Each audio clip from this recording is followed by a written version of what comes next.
After God had counted and numbered everything from the beginning of the his creation until the end, he said, "This is good," and he placed that man who was a black man over this. Well, you go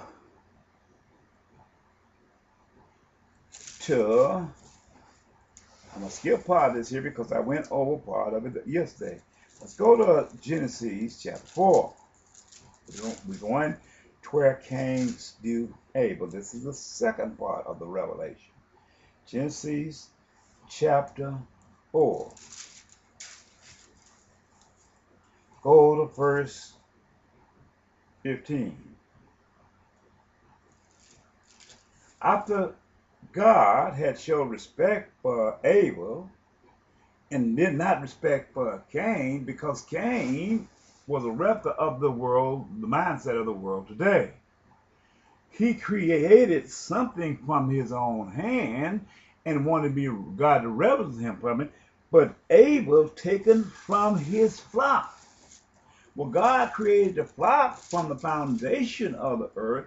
It grow and reproduce itself. It didn't need a creative field to sustain his life. But whatever Cain did, it acted out in his children. He created craft from the earth and wanted to be reverenced by God.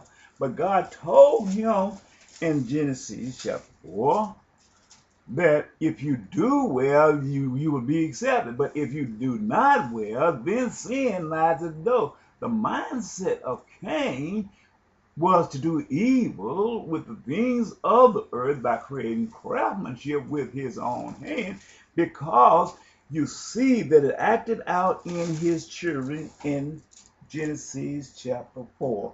His children were the first family upon earth, and they pursued the way of craft. It tells you that. It tells you that there was no beast of prey, prey slain and offered as a sacrifice unto God. Everything that Cain did was evil. The sacrifice was not pleasing to God. This is the reason God didn't accept it. But through through the mindset of Cain, Cain slew his brother Abel. Now, why did I say this? You go to Genesis 4 13. I'm starting there. After God, he had slew his brother Abel. And Cain said unto the Lord, my punishment is greater than I can bear. God had cursed him for slewing Abel. Behold, thou hast driven me out this day from the face of the earth, and from the face, and from thy face, he means from your face, shall I be hid. Meaning he was going to turn his back against God, and he was not going to look upon him as God. He was going to sin against God. This is what Cain was done. And he said, from thy face shall I be hid, and I shall be a fugitive and a vagabond in the earth. It shall come to pass that every one that findeth me shall slay me. This is what is going to happen at the end of time, the seed of Cain, because he is the perpetrator of the earth. And the Lord said unto him, therefore, whosoever slayeth Cain, vengeance shall be taken on him sevenfold. And the Lord set a mark upon Cain, lest any find him should kill him. Stop right there. It's telling us something here.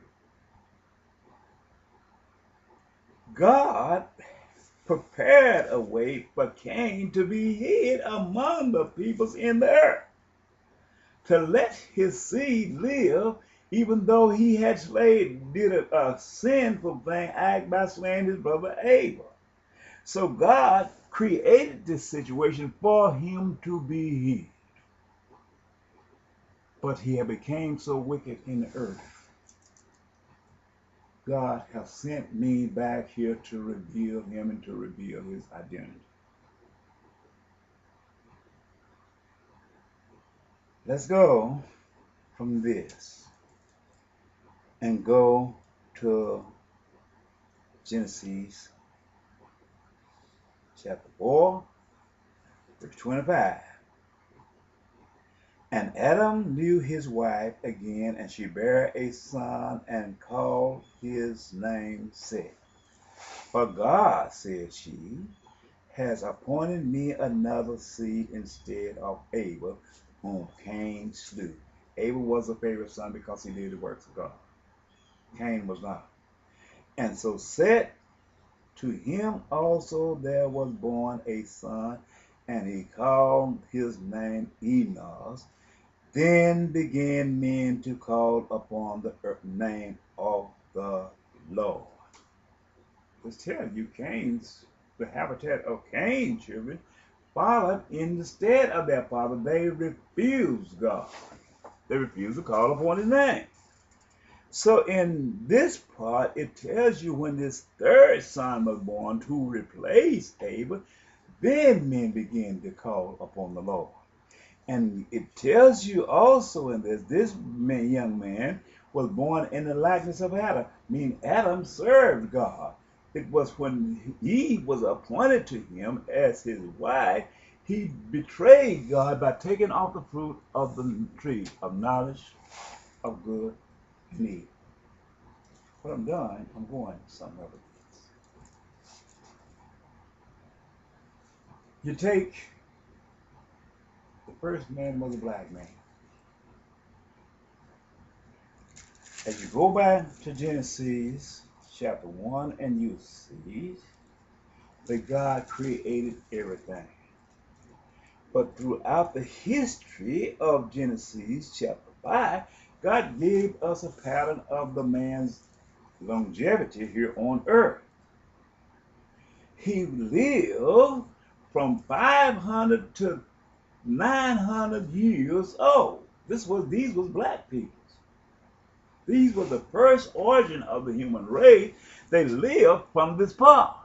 But when you go to Genesis chapter 6, when man had corrupted the earth, the daughters or sons of God had taken and bare children unto the daughters of men. These people was not even in the book of life. So when you read Genesis chapter 5, every last one of these people lived from 500 to 900 years old on the earth. But when you go to Genesis chapter 6, it said, and it came to pass when men began to multiply on the face of the earth, and daughters was born unto them, the sons of God saw the daughters of men that they were fair, and they took them wives of all which they chose. And the Lord said, my spirit shall not always strive with man, for that he also is flesh, yet his days shall be 120 years. There were giants in the earth in those days, and also after that, when the sons of God came in into the daughters of men, and they bare children to them, the same became mighty men, which were of old men of renown. Let's stop there. God, this man was not even in the book of life. You can say anything you wanted. The book of life was closed back there in Genesis chapter 5, when Adam had the third son, which was appointed to him. And these people was not in the book of life because they was part angels and part of the human race. This is where we are at today in Bible Prophecy. Well, this man was not in the book of life. He was not an angel because he was a part human. And he was not a human because he was part